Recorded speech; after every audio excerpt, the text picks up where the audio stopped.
things that you'll just have to observe and decide for yourself. I would try and make sure that their structure doesn't have an elevated floor. Try and get an earthen or concrete floor.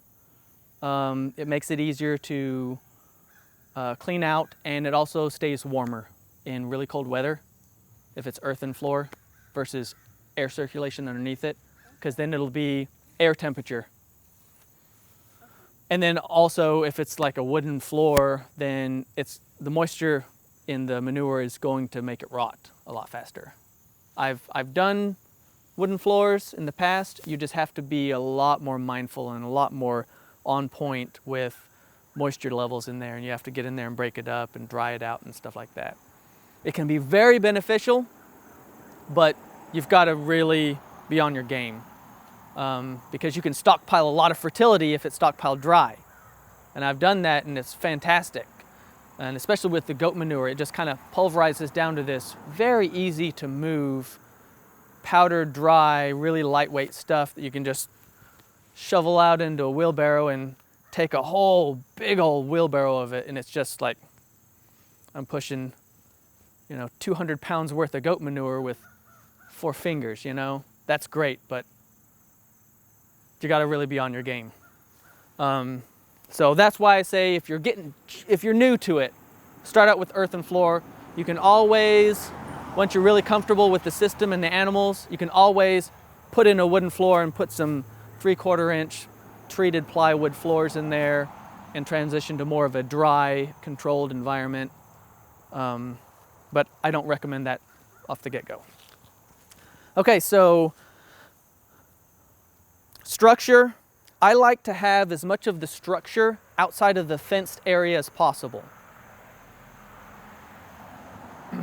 So I don't like to have the fence, so let's say the structure is here. I don't like to have the fence coming up to the front of the structure, to the human side of the structure. I like to have most of that structure outside of the animal control, because animals break things.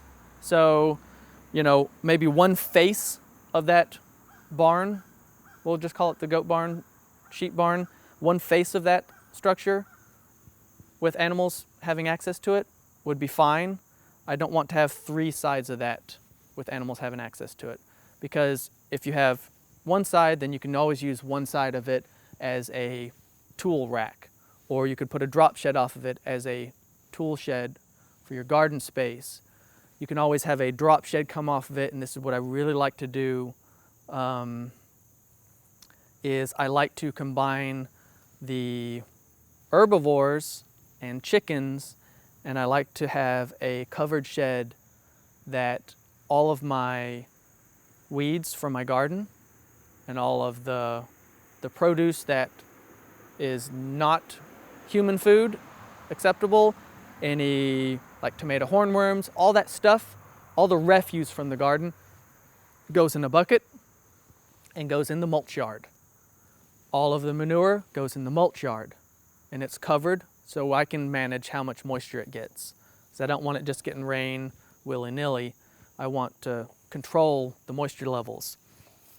And if you have that mulch yard downhill, it's easy to move that material downhill from the goat shed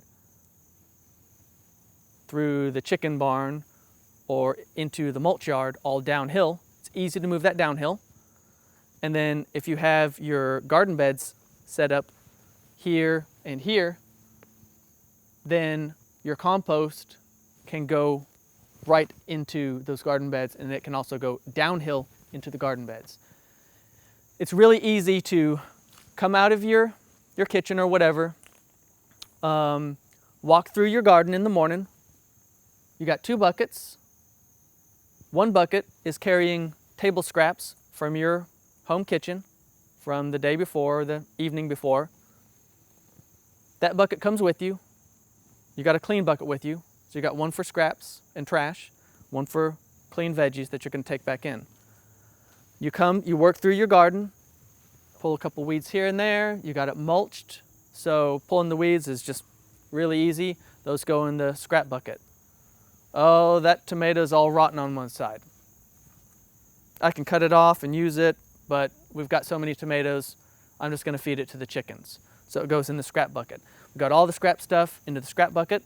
The produce bucket gets filled up and just left there. I take the scrap bucket, I continue on, and I dump it in the mulch yard.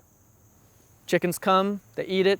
When the chickens are done scratching through it, mixing it into all the other cold composting materials, they go out into the forest to free range.